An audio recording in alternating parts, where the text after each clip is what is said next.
이 코로나 바이러스 때문에 성전에 나와서 직접 하나님께 예배를 드리지 못하지만 이 시간에도 각 가정에서 또는 일터에서 처해져 있는 장소에서 하나님께 예배드리는 우리 모든 성도님들에게 하나님의 위로와 평강과 은혜와 축복이 충만히 임하시기를 먼저 주의 이름으로 축복하며 축원합니다.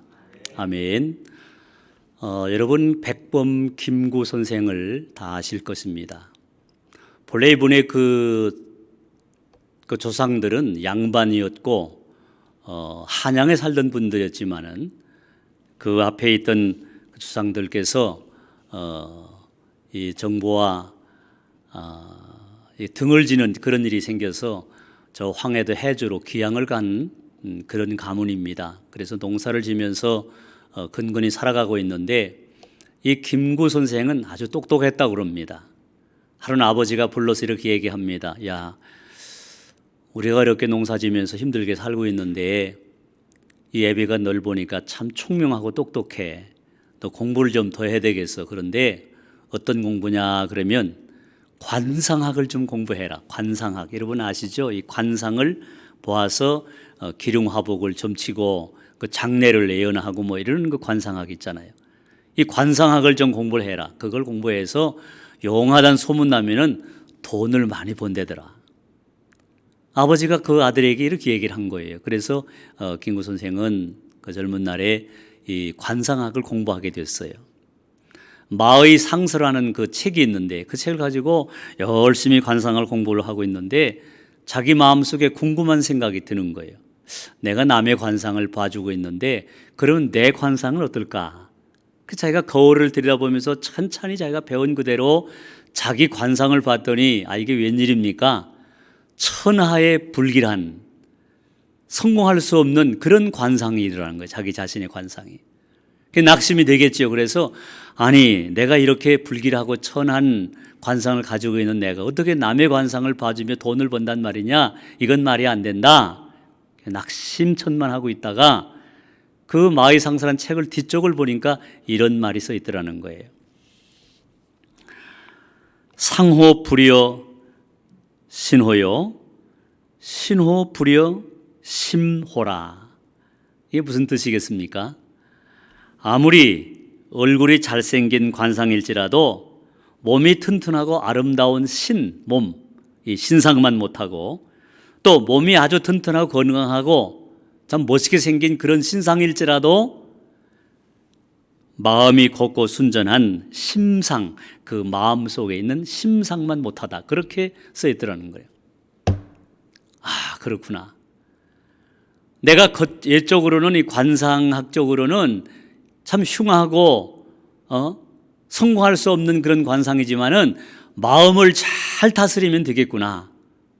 그래서 생각하기를 내가 이 나라가 이렇게 어렵고 힘든 때에 일제의 압박 가운데서 힘들게 사는 이때에 내가 나라와 민족을 위해서 뭔가 해야 되겠다. 그래서 그가 그 나라와 민족을 위해서 일하게 됐다고 하는 얘기입니다. 여러분, 우리가 어떤 마음을 가지고 사느냐 하는 것은 아주 중요합니다. 내 마음이 어떠한가에 따라서 그 마음의 간직한 생각에 따라서 자기 행동이 나오기 때문에 그런 것입니다. 유명한 클레멘트 스톤이라는 사람이 있습니다. 미국 그 세계 대불황기 1930년대에 이 보험 금융업으로 큰 억만장자가 된 사람이 있어요. 이 사람은 이런 이야기를 합니다. 마음이 바뀌면 행동이 바뀌고 행동이 바뀌면 습관이 바뀌고 습관이 바뀌면 인격과 운명도 바뀐다. 남들은 다 안 된다고 할 때 아니야. 이 불황기에 보험이 필요해. 그래서 보험 대행할 사람들을 모집을 하고 대리점을 내고 보험인을 모집하고 그래서 그 불황기에 가장 돈을 많이 번 사람으로 유명한 그런 인물이 됐던 사람입니다. 사상가 빠빠니는 이런 말을 합니다. 오늘날 세계의 문제는 인간의 문제이며 인간의 문제는 마음의 문제이다. 모든 세계의 모든 문제가 사람들의 마음에서부터 잘못되고 그릇된 그 마음에서부터 시작이 된다고 그렇게 본 것입니다. 우리 예수님은 이렇게 말씀하셨습니다. 선한 사람은 쌓은 선에서 선한 것을 내고 악한 사람은 그 쌓은 악에서 악한 것을 내느니라. 여러분, 잠언 4장 23절의 말씀을 다 아실 것입니다. 모든 지킬 만한 것 중에 더욱 내 마음을 지키라. 생명의 근원이 여기에서 납니다. 그러니까 하나님께서 우리 마음을, 어떤 마음을 간직하고 사느냐 하는 것이 중요하다는 것을 성경을 통해서 이미 말씀하셨습니다. 여러분 지금 어떤 마음을 간직하고 사십니까? 이 코로나 바이러스 때문에 많은 사람들이 고통을 당하고 질병 가운데 또 사업이 부진해져서 문을 닫고 직장을 잃고 힘든 중에 있는데 요즘에 많은 사람들이 우울증에 시달린다고 하는 그런 뉴스를 접합니다. 결국은 마음의 문제입니다.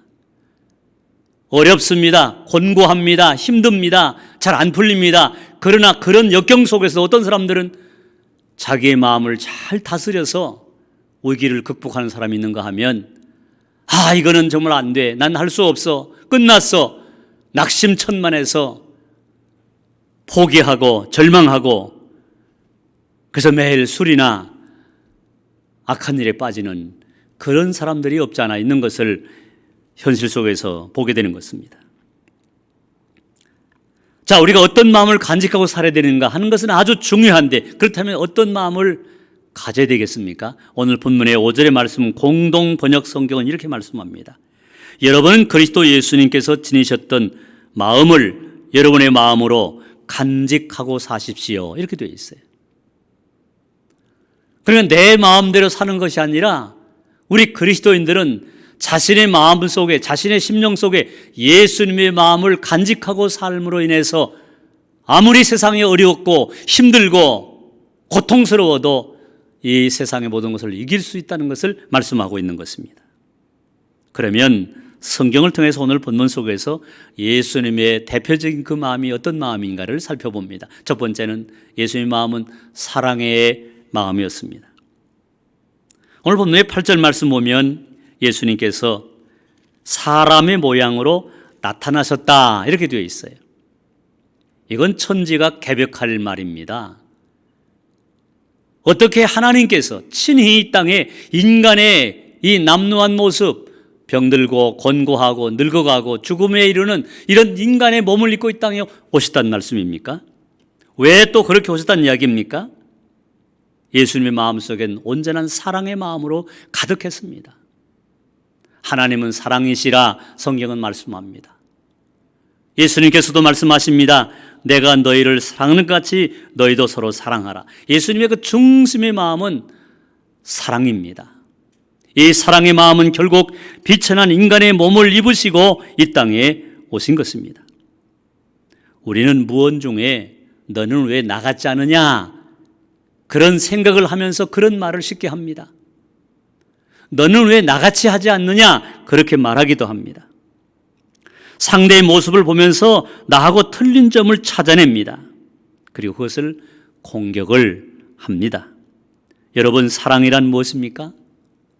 사랑이란 상대를 닮는 것이라고 말합니다. 상대를 향해서 너는 나를 맞춰야 돼, 내게 맞춰 이렇게 말하는 것이 아니라 내가 나를 필요로 하니까 내가 너를 더 사랑한다고 하는 그런 마음을 가져야 되는 것입니다. 당신이 나를 필요로 하니 내가 당신을 더 사랑하겠습니다라고 하는 그런 마음을 간직하는 것, 이것이 인간의 행복의 가장 중요한 조건이라고 말하는 사람도 있습니다. 내 마음속에 있는 그 마음이 사랑으로 가득 차게 될 때에 원망이 사라집니다. 불평이 사라집니다. 미움이 사라지게 됩니다. 원망과 불평과 미움은 다툼을 일으키지만 하나님의 그 절대적인 품성, 주님의 절대적인 그 품성인 사랑의 마음을 내가 간직하게 되면 모든 것을 용서하고 이해하게 됩니다. 오히려 나를 향하여 힘들게 하고 나를 낙심하게 만들고 내게 어떤 피해를 입힌 사람일지라도 용서할 수가 있고 그 사랑을 통해서 하나님의 뜻을 전달할 수가 있게 되는 것입니다. 사랑은 모든 것을 용납합니다. 배려합니다. 희생합니다. 그래서 환경을 바꾸고 여건을 바꿔나가는 힘이 사랑 가운데 있는 것입니다. 우리 예수님께서는 그 사랑에 지고하신 그 마음을 간직하시고 이 땅에 오셔서 죄와 허물로 죽어있던, 에베소 2장 1절의 말씀대로 죄와 허물로 이미 죽어있던 우리를 살려주시고 우리를 구원받게 하시기 위하여 그 사랑을 마지막 십자가 위에서 우리를 향하여, 세계를 향하여, 오가는 모든 세대를 향해서 친히 그 사랑을 나타내 주신 것입니다. 하나님은 사랑이십니다. 예수님은 사랑이십니다. 그 사랑 자체요, 근본이요, 뿌리가 되는 것입니다. 오늘 우리 예수님 믿는 그리스도인들이 마음속에 사랑의 마음을 간직해야 됩니다. 사랑은 사람을 위대하게 만듭니다. 변화시킵니다. 나뿐만 아니라 우리 가정을, 일터를, 세상을 바꾸는 힘이 사랑에서부터 나오는 것입니다. 우리는 매 순간 십자가의 주님을 바라보아야 됩니다. 유명한 신학자 칼바르트는 이런 말을 남겼습니다. 나는 십자가를 바라볼 때마다 두 가지를 깨닫습니다. 예수님 십자가에 못 박혀 죽을 정도로 그렇게 내가 큰 죄인인가? 또 한 가지는 예수님 십자가에 못 박혀 죽으실 정도로 내가 그렇게 아주 소중한 존재란 말인가? 이 두 가지를 항상 깨닫고 느끼면서 기도한다고 그런 고백했습니다. 십자가는 저주의 형틀입니다. 그런데 우리 주님께서는 이 저주의 나무에 매달려 우리 위해서 사랑을 보여주셨습니다. 우리를 구원해 주셨습니다. 그래서 히브리서 기자는 믿음의 주요 온전하게 하시는 예수님을 바라보라고 우리에게 말씀합니다. 예수님을 생각하라고 말씀하고 있습니다. 오늘 우리의 마음속에 사랑이 있는지를 점검하며 살아야 됩니다. 우리 마음속에 사랑이 사라지는 그 순간부터 우리는 하나님의 품성, 예수님의 그 절대적인 사랑의 품성을 잃어버리게 됩니다. 그래서 우리 삶이 곤고해지고 더 불행해지고 힘든 가운데 빠질 수밖에 없다는 사실을 기억해야 됩니다. 우리는 기도할 때마다 하나님 내 안에 예수님의 마음, 그 사랑의 그 지고한 마음을 나도 간직하고 살게 해 주십시오라고 우리는 기도해야 되는 것입니다. 마지막 때가 되면 사람들은 자기를 사랑하고 돈을, 물질을 사랑하고 쾌락 사랑하기를 하나님 사랑하는 것보다 더 한다고 성경은 이미 말씀하고 있습니다. 우리 마음속에 사랑이 사라지지 않도록 예수님의 그 절대적인 사랑의 마음을 간직하고 살 수 있도록 우리는 믿음 가운데 기도하고 힘써야 될 줄로 믿습니다. 두 번째로 본문 속에서 예수님의 마음은 겸손하신 마음임을 우리에게 보여주고 있습니다. 이 겸손은 우리 그리스도인들이 간직해야 될 아주 중요한 덕목입니다. 이 시대는 겸손을 잃어버린 시대입니다. 자기 자신을 자랑합니다. 재물과 학식과 명예 등을 자랑하기에 바쁜 시대 속에 우리가 살고 있습니다. 하나님의 은혜로 이루어졌다고 고백하기보다는 내 노력하고 내가 밤잠 안 자고 수고하고 내가 지식을 쌓아서 이렇게 내가 성공했다고 자랑을 합니다. 이런 교만한 마음은 하나님의 은혜를 잃어버린 것이 되는 것입니다. 여러분, 겸손이라는 것이 무엇입니까? 사전적인 의미는 나를 낮추고 남을 높여주는 것, 이것을 겸손이라고 이야기하지만 보다 더 깊은 성경적인 의미는 하나님 앞에서 나의 연약함을 깨닫고 내 부족함을 인식하고 자각하고 통감하면서 그럼에도 불구하고 내게 은총을 주신 그 주님에 대하여 감사하고 하나님 앞에서나 사람들 앞에서 자기를 겸비하게 낮추는 것을 겸손이라고 성경은 말씀하고 있습니다. 나같이 허물 많은 죄인을 하나님의 자녀 삼아주시고 이렇게 한없이 큰 은혜로 함께 하시는 그 은혜에 감격하면서 나를 낮추는 삶, 이것이 겸손입니다. 겸손은 절대적으로 체념하는 태도가 아닙니다. 비굴한 태도가 아닙니다. 겸손은 하나님의 은혜를 깨닫고 스스로 낮아지는 그런 태도인 것입니다.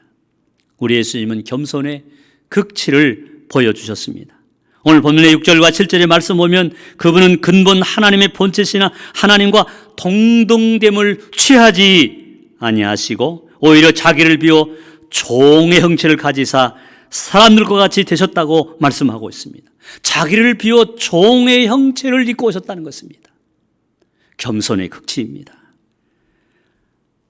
본래 권능과 영광과 위엄에서 하나님과 본질적으로 한 분이시지만은 그 모든 것을 내려놓으시고 자기 비하, 자기 낮춤을 통해서 이 땅에 오셔서 우리를 사랑하시며 우리를 구원해 주신 것입니다. 높아지려고 다투는 시대를 향해서 주님 말씀하시기를, 첫째가 되고자 하느냐? 너희는 섬기는 자가 되라 말씀하셨습니다. 많은 사람들이 첫째가 되려고 합니다. 으뜸이 되려고 합니다. 그러려고 하면 겸손하여 낮아지는 자세가 먼저 필요한 것을 주님은 지적하신 것입니다. 수고하고 무거운 짐을 진 자들아 다 내게로 오라. 내가 너희를 쉬게 하리라. 나는 마음이 온유하고 겸손하니. 예수님은 자신이 얼마나 겸손하신 분인가를 친히 말씀하십니다. 나의 멍에를 메고 내게 배우라. 그러면 너희 마음이 쉼을 얻으리라. 마태복음 11장 28절 이하의 말씀 보면 나는 온유하고 겸손하니 내게 와서 배우라고 말씀합니다. 왜 우리가 주님의 말씀을 기억해야 됩니까? 왜 우리가 성경을 읽어야 됩니까? 왜 우리가 예배자로서 내가 어떤 마음을 간직해야 되는가 결단해야 됩니까? 그것은 바로 예수님을 닮아서 예수님의 겸손함을 간직하고 예수님의 뜻을 이루어나가기 위해서 그렇게 해야 되는 것입니다. 겸손한 마음은 예수님의 절대적인 마음입니다. 하나님이 이런 사람을 기뻐하십니다. 잠언 18장 12절의 말씀 보면 사람의 마음의 교만은 멸망의 선봉이요 겸손은 존귀의 길잡이니라고 말씀합니다. 겸손한 사람은 하나님이 기뻐하시는 사람입니다. 겸손한 사람은 하나님께서 그에게 보상하신다고 성경은 말씀합니다. 잠언 22장 4절의 말씀을 들어보십시오. 겸손과 여호와를 경외함의 보상은 재물과 영광과 생명이니라 이렇게 말씀하고 있습니다. 겸손한 사람에게는 하나님께서 보상해 주시는데 재물 주신다는 거예요. 영광스러운 자리에 세워주신다는 거예요. 마지막에 귀한 생명의 길로 인도하신다고 약속하고 있습니다. 너희 염려를 다 주님께 맡기셔라. 이는 그가 너희를 돌보십니다. 그러므로 하나님의 능하신 손 아래에서 겸손하라. 하나님의 능하신 손 아래에서 겸손하라. 때가 되면 너희를 높이시리라. 베드로 사도는 베드로전서 5장 7절과 8절 말씀을 통해서 항상 하나님 앞에서 겸손해라. 사람들 앞에서 겸손하라. 때가 되면 너희를 높여주신다고 말씀하고 있습니다. 우리는 언제나 예수님의 마음, 겸손의 마음을 품고 가정에서도 직장에서도 교회에서도 사회 속에서 살아갈 때 우리는 참된 그리스도인의 모습을 드러낼 뿐만 아니라 상급 있는 삶을 살 수가 있음을 기억하시기를 바랍니다. 세 번째로 우리 주님의 말씀은 오늘 본문 속에서 자기를 낮추시고 죽기까지 복종하셨다라고 말씀하고 있습니다. 자기를 낮추시고 겸손하게 낮추시고 죽기까지 복종하셨으니 곧 십자가에 죽으심이라. 사랑과 겸손의 결과는 마지막 십자가의 죽음으로 나타났습니다. 예수님은 죽기까지 하나님의 뜻에 복종하시며 순종하시며 충성하신 분입니다. 이 충성이란 단어를 보게 되면요, 믿음이란 단어가 함께 혼용해 쓰고 있습니다. 이 피스티스라는 성경에 나오는 이 일라어 보면은 이 믿음, 충성 이걸 동시적인 단어로 쓰고 그래서 그 성경 규제를 잘 앞뒤 문맥을 봐야 돼요. 믿음이 좋은 사람은 충성합니다. 충성하는 사람은 믿음이 좋은 사람이에요. 주님은 언제나 하나님의 뜻에 충성하시고 복종하셨습니다.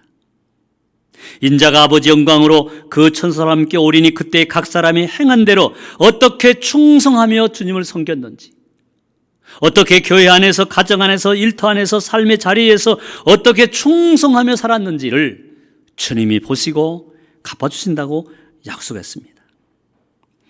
여러분, 그 어떤 건축하는 분이 30년 동안 한 회사에서 열심히 충성했다는 거예요. 아마 이 얘기를 들으신 분들 계실 거예요. 30년 동안을 충성스럽게 일을 해서 이제 은퇴하게 됐어요.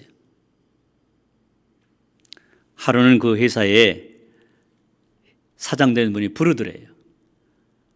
아, 내가 30년 동안 이 회사에 충성했으니까 나에게 뭔가 좀 큰 상급을 주려는가 보다.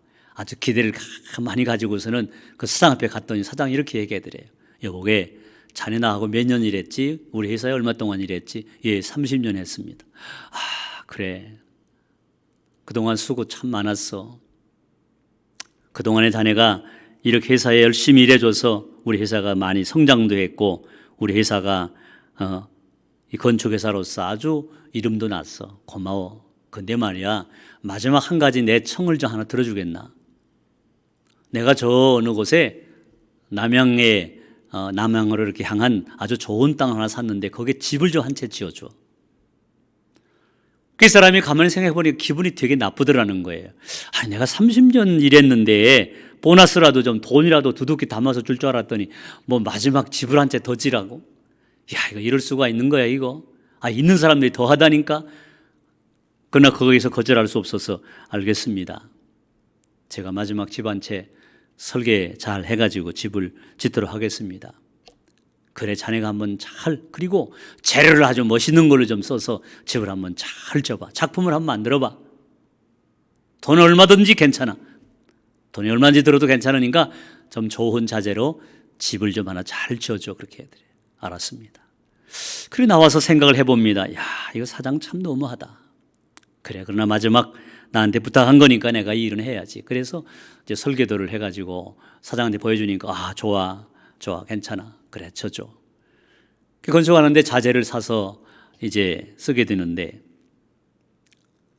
기분이 좋아서 신나서 하게 되면 좀 좋은 자재도 쓰고 뭐 이렇게 할 텐데 영 기분이 안 좋은 거예요. 그래서 적당하게 그죠? 저 중국산 이태리째 대리석을 써도 괜찮다고 그랬는데 그저 중국 대리석 뭐 여기 대리석 뭐 그냥 그렇게 해서 몇 개월 만에 집을 졌다는 거지요. 사장님 집 다 졌습니다. 참 빨리 졌네. 예, 뭐 날씨도 좋고 일꾼들 열심히 해서 다 끝냈습니다. 그러면서 집 열쇠를 딱 사장한테 주니까 사장이 이렇게 보더니 그러더래요. 고마워. 끝까지 이렇게 충성해 줬어. 근데 말이야, 내가 당신한테 뭐 어떻게 보상할 게 없어. 그래서 그 지은 집을 당신한테 주려고 그래. 자, 열쇠 다시 줄 테니까 그 집에서 행복하게 살아 그러더라는 거야. 그 열쇠를 받고 나오는데 얼마나 자기가 후회스러운지. 이런 줄 알았으면 내가 정말 최고급 이태리제 대리석을 쓰고 가장 좋은 재료를 써서 집을 졌을 텐데 이건 내 집 줄 줄 알았나? 나한테 줄 줄 알았나? 후회 막심하게 땅을 쳤다는 그런 이야기가 있습니다. 여러분, 충성은 한순간만으로 끝나는 게 아닙니다. 하나님 앞에서 하는 충성은 내 생명 다할 때까지 하는 것입니다. 아멘. 한두 번 충성으로 끝나는 것이 아닙니다. 충성은 계속해서 충성해야 되는 것입니다. 사람이 마땅히 우리 일을 그리스도의 일꾼이요 하나님의 비밀을 맡은 자로 여길지니 그리고 맡은 자들에게 구할 것은 무엇이니라? 충성이니라.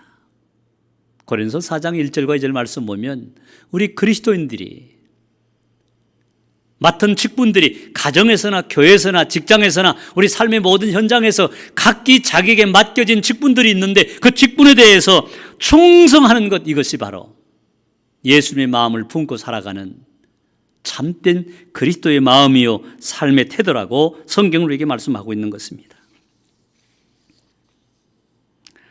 유명한 인도의 국부로 불리는 간디는 이런 말을 합니다.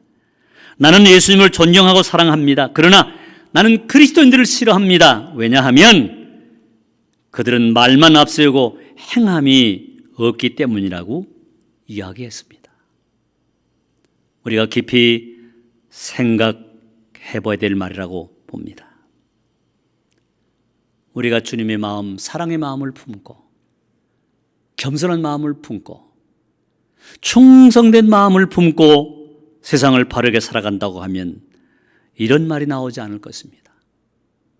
오늘 왜 세상 사람들로부터 교회가 때로는 비난의 대상이 되어지고 우리 믿는 성도들이 신앙생활 잘 하는 것 같은데도 소외되어지고 비난받는 이유가 어디 있습니까? 우리가 간직한 이 성경의 진리의 말씀과 우리 삶의 행실이 다르기 때문에 그렇지 않겠습니까? 오늘 우리가 주님의 마음을 품고 이 세상을 살아간다고 하면 세상은 우리를 향해서 저들은 참 그리스도인이다. 안디옥 교회에서 처음 불려졌던 그 영광스러운 이름 그리스도인이라고 하는 이름을 그대로 불러줄 것입니다. 그러나 우리가 성경대로 살지 않고 말씀대로 살지 않고 예수님의 마음을 내려놓고 그저 내 마음대로 내 소욕대로 내 뜻대로 살기 때문에 결국은 그리스도인이 아니라 말만 많이 하는 사람들로 그렇게 사람들이 인식하지 않느냐고 하는 것입니다.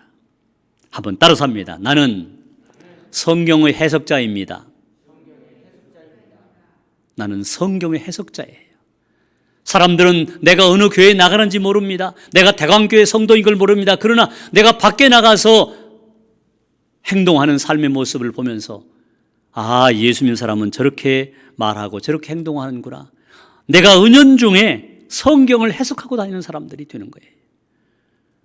성경에 있는 말씀대로 살지 못할 때 사람들은 성경을 왜곡합니다. 아, 성경에 저렇게 써 있는가 보다. 아닙니다. 성경은 진리의 말씀이요 하나님의 말씀입니다. 우리가 그 말씀을 가슴에 품고 예수님의 마음을 우리 마음에 간직하고 살아갈 때 사람들 우리를 향하여 저는 진정한 그리스도인이다. 저는 정말로 예수 믿는 사람이다. 저 사람은 참으로 의롭고 진실한 사람이라고 이야기할 것입니다. 그리고 나도 저렇게 살아야 되겠다. 나도 저 사람처럼 인생을 바르게 살아야 되겠다고 이야기할 것입니다. 오늘 본문의 9절, 11절까지 말씀 보면 예수님께서는 사랑과 겸손과 충성의 마음으로 하나님 앞에서 사시고 우리를 향해서 그 지극히 놀라운 사랑을 베푸시니 마지막 하나님께서는 하늘과 땅과 땅 아래 있는 자들까지도 예수님 앞에 모든 무릎을 꿇게 하시고 모든 입으로 예수 그리스도를 주라 시인하여 하나님 아버지께 영광을 돌리게 하셨다고 말씀하고 있습니다. 예수님의 마음을 품고 사는 사람들을 통해서 하나님은 오늘도 영광을 받으시고 오늘 이 땅에 주님의 복음이 증거되며 수많은 사람들이 주님을 향하여 구원의 자리로 나오게 될 줄로 믿습니다. 내 마음속에 예수님의 마음, 사랑의 마음, 겸손한 마음, 충성된 마음을 품고 주님을 섬기고 가정과 또 일터에서 우리 교회 안에서 살아감으로 인해서 하나님께 영광이 여러분에게는 하나님 주시는 은혜와 분복이 차고 넘쳐나시기를 주의 이름으로 간절히 축복하며 축원합니다. 축원합니다. 아멘.